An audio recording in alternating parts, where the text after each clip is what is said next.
Good morning friends, నేను మీ సాయి మల్లేష్ మాట్లాడుతున్నాను. ముందుగా మా ఛానల్ సబ్స్క్రైబ్ చేసి లైక్ చేసి షేర్ చేయండి. అదేవిధంగా ఈరోజు వార్తల్లోని ముఖ్యాంశాలు తెలుసుకుందాం. ఈనాడు దినపత్రిక, త్వరలోనే స్థానిక ఎన్నికలు, ఉద్యోగ పరీక్షలు వాయిదా వేయించాలని బారాస కుట్రలు, యువతను రెచ్చగొట్టి రాజకీయంగా లబ్ధి పొందాలని పన్నాగం, నిరుద్యోగులకు బదులు KTR, Harish Rao OU arts college దగ్గర ఆమరణ నిరాహార దీక్ష చేస్తారా? సీఎం రేవంత్ రెడ్డి సవాల్, ప్రధానిని కలిసేందుకు వారు ఢిల్లీలో చక్కర్లు కొడుతున్నారని ఆరోపణ. కార్యకర్తల సమావేశంలో ప్రసంగిస్తున్న ముఖ్యమంత్రి రేవంత్ రెడ్డి వేదికపై ప్రణాళిక సంఘం రాష్ట్ర ఉపాధ్యక్షుడు చిన్నారెడ్డి, మంత్రి జూపల్లి, ఎమ్మెల్యేలు వాకిటి శ్రీహరి, ఎన్ఎం శ్రీనివాసరెడ్డి తదితరులు. ఇక్కడ రాష్ట్ర వ్యాప్తంగా అన్ని స్థానిక సంస్థలకు త్వరలోనే ఎన్నికలు నిర్వహిస్తామని ముఖ్యమంత్రి రేవంత్ రెడ్డి స్పష్టం చేశారు. మంగళవారం మహబూబ్నగర్ జిల్లా కేంద్రంలో పర్యటించిన ఆయన ఓ ఫంక్షన్ హాల్లో కాంగ్రెస్ ముఖ్య కార్యకర్తలతో నిర్వహించిన సమావేశంలో మాట్లాడారు. రాష్ట్రంలో అసెంబ్లీ, లోక్సభ ఎన్నికలు పూర్తయ్యాయని, మిగిలినవి స్థానిక సంస్థల ఎన్నికలేనని అన్నారు.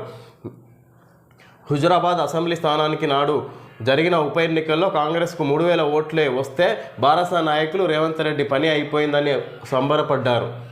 విధంగా ఇక్కడ త్వరలో స్థానిక సంస్థల ఎన్నికలు, వాటి దృష్టిలో పెట్టుకొని బారాస కుట్రలు చేస్తుంది, యువతను రెచ్చగొట్టే పని చేస్తుందని ఇక్కడ రేవంత్ రెడ్డి సమావేశంలో, స్థానిక సంస్థ కార్యకర్తల సమావేశంలో మాట్లాడడం జరిగింది. విధంగా కేటీఆర్, హరీష్ రావు, కేసీఆర్ ఇక్కడ నిరుద్యోగులకు బదులుగా ఆమరణ నిరాహార దీక్ష చేస్తారా అని ఇక్కడ సవాల్ విసురుతున్నారు వాళ్ళకు, ఈ నిరుద్యోగులకు సంబంధించి. అదేవిధంగా యువతను రెచ్చగొట్టే పని చేస్తున్నారు బీఆర్ఎస్ నాయకులు అన్నట్టుగా ఇక్కడ బీఆర్ఎస్ని ఉద్దేశించి మాట్లాడుతున్నారు. అదే మహబూబ్నగర్ జిల్లా కేంద్రంలో కార్యకర్తల సమావేశంలో ఈ విధంగా రేవంత్ రెడ్డి మాట్లాడడం జరిగింది. ఇక్కడ త్వరలోనే స్థానిక సంస్థలు జరగబోతున్నాయి, మిగిలిన అసెంబ్లీ ఎన్నికలు, లోక్సభ ఎన్నికలు పూర్తయ్యాయి, మిగిలిన స్థానిక సంస్థల ఎన్నికలే ఉన్నాయి, దానికి కార్యకర్తలు సిద్ధంగా ఉండాలన్నట్టుగా ఇక్కడ ఉద్దేశించి మాట్లాడినట్టు తెలుసుకోవచ్చు. రాష్ట్రంలో పోటీ పరీక్షలు వాయిదా వేయించాలని కోచింగ్ సెంటర్ల మాఫియా కృత్రిమ ఉద్యమాన్ని నిర్వహిస్తుంది. 2-3 నెలల పాటు పరీక్షలను వాయిదా వేయిస్తే 100 కోట్లకు పైగా సంపాదించవచ్చనే ఆలోచనలతో పలు కోచింగ్ సెంటర్ల నిర్వాహకులు విద్యార్థులతో ఆందోళనలు చేయిస్తున్నారు సీఎం రేవంత్ రెడ్డి. ఈ విధంగా రాష్ట్రంలో పోటీ పరీక్షలు వాయిదా వేయించాలని కోచింగ్ సెంటర్ల మాఫియా కృత్రిమ ఉద్యమాన్ని నిర్వహిస్తుంది. 2-3 నెలల పాటు పరీక్షలకు వాయిదా వేస్తే 100 కోట్లకు పైగా సంపాదించవచ్చనే ఆలోచనతో పలు కోచింగ్ సెంటర్ల నిర్వాహకులు విద్యార్థులతో ఆందోళన చేయిస్తున్నారు సీఎం రేవంత్ రెడ్డి.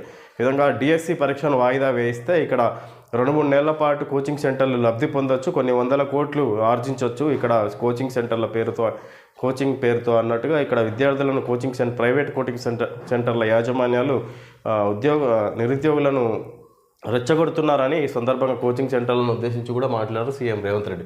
పాలమూరు ప్రాజెక్టులు వచ్చే ఏడాదికి పూర్తి కావాలి, నెలకోసారి నేనే సమీక్షిస్తా, ఉమ్మడి మహబూబ్నగర్పై సమీక్షలో సీఎం రేవంత్ రెడ్డి. ఇక్కడ పాలమూరు ప్రాజెక్టులు వచ్చే ఏడాదికి పూర్తి కావాలి, నెలకోసారి నేనే సమీక్షిస్తా, ఉమ్మడి మహబూబ్నగర్పై సమీక్షలో సీఎం రేవంత్ రెడ్డి. పాలమూరు ప్రాజెక్టు వచ్చే ఏడాదికల్లా పూర్తి అవ్వాలన్నట్టుగా ఇక్కడ సందర్భంగా మహబూబ్నగర్లో సమీక్షా సమావేశంలో రేవంత్ రెడ్డి మాట్లాడడం జరిగింది. డీజీపీగా జితేందర్, సీఎం రేవంత్ నిర్ణయం, నేడు ఉత్తర్వుల జారీ, కొందరు ఐపీఎస్లు బదిలీ అయ్యే అవకాశం. తెలంగాణ డీజీపీగా సీనియర్ ఐపీఎస్ అధికారి జితేందర్ నియామకం దాదాపు ఖరారైనట్లే తెలుస్తుంది. ఈ మేరకు ముఖ్యమంత్రి రేవంత్ రెడ్డి నిర్ణయం తీసుకున్నట్లు సమాచారం. బుధవారం ఇందుకు సంబంధించి ఉత్తర్వులు జారీ కానున్నట్లు తెలియవచ్చింది. వాస్తవానికి మంగళవారమే ఉత్తర్వులు వెలువడాల్సి ఉన్న సీఎం మహబూబ్నగర్ జిల్లా పర్యటన కారణంగా వాయిదా పడినట్లు తెలిసింది. ఈ ఉత్తర్వులు వెలువడితే తెలంగాణలో కాంగ్రెస్ అధికారంలోకి వచ్చాక ప్రభుత్వం నియమించిన తొలి డీజీపీ జితేందర్ కానున్నారు. ప్రస్తుతం ఆయన డీజీపీ హోదాలోనే హోంశాఖ ముఖ్య కార్యదర్శిగా ఉన్నారు. అలాగే విజిలెన్స్ అండ్ ఎన్ఫోర్స్మెంట్ డైరెక్టర్ జనరల్గా అదనపు బాధ్యతలు నిర్వర్తిస్తున్నారు. నిర్మల్ ఏఎస్పీ నుంచి డీజీపీ దాకా. పంజాబ్ రాష్ట్రం జలంధర్లో రైతు కుటుంబంలో జన్మించిన జితేందర్ 1992 ఐపీఎస్ బ్యాచ్ అధికారి.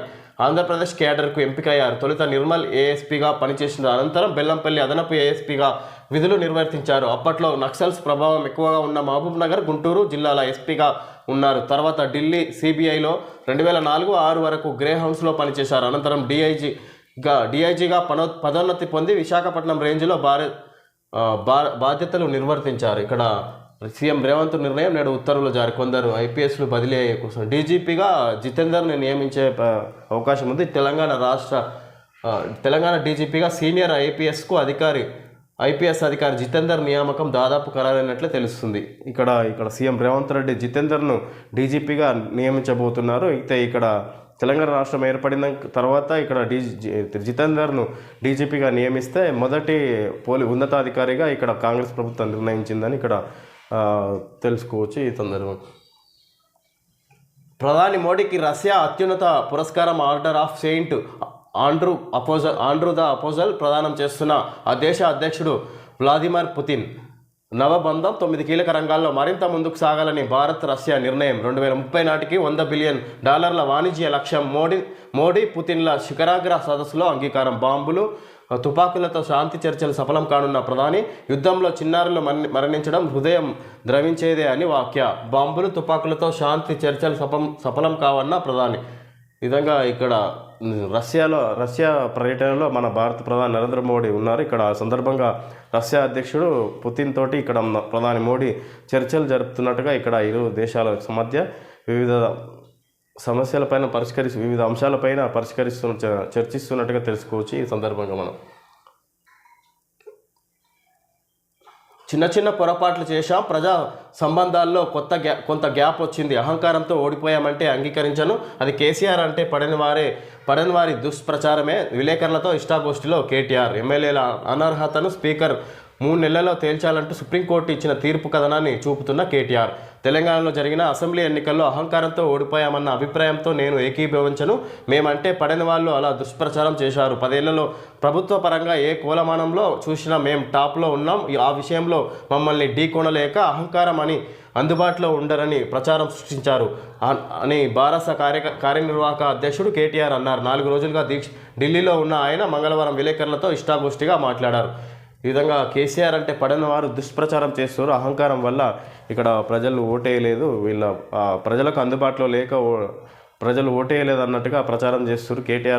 కేసీఆర్ అంటే పడని వాళ్ళని ఇక్కడ ఈ విధంగా కేటీఆర్ ఈ విధంగా విలేకరుల సమావేశంలో మాట్లాడడం జరిగింది కేటీఆర్. అదేవిధంగా ఇక్కడ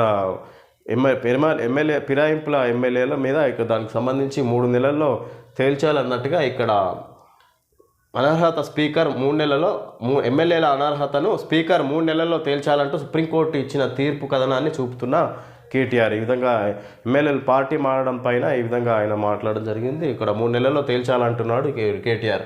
ప్రభుత్వాన్ని కూల్చుతామంటే చూస్తూ ఊరుకోవాలా? భాజపా నేతలతో కేసీఆర్ చాటుమాటుగా మాట్లాడారు.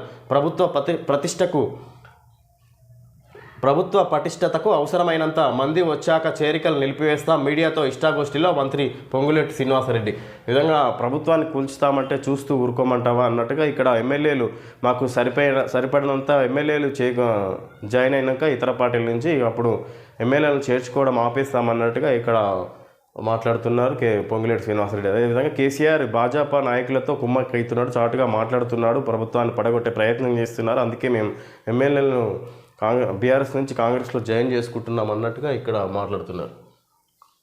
కదులుతున్న రైల్లో మహిళపై అసభ్య ప్రవర్తన, పెనుగులాటలో జారిపడిన బాధితురాలు, నిందితుడు, ఇద్దరికీ గాయాలు.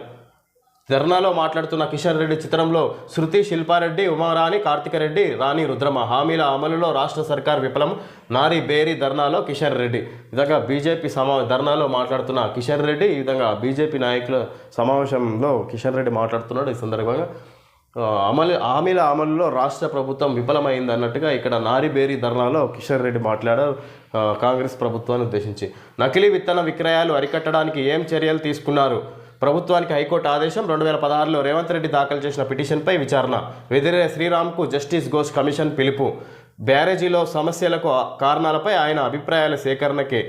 ఈ విధంగా నకిలీ విత్తనాల విక్రయాలు అరికట్టడానికి ఏం చర్యలు తీసుకున్నారని ప్రభుత్వానికి హైకోర్టు ఆదేశం జారీ చేసింది.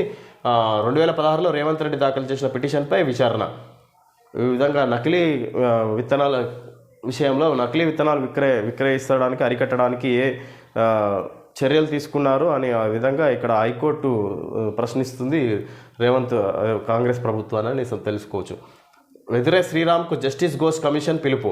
బ్యారేజీల్లో సమస్యలకు కారణాలపై ఆయన అభిప్రాయాల సేకరణ తీసుకుంటుంది జస్టిస్ ఘోష్ కమిషన్. శ్రీరామ్ను విచారించే అవకాశం ఉంది.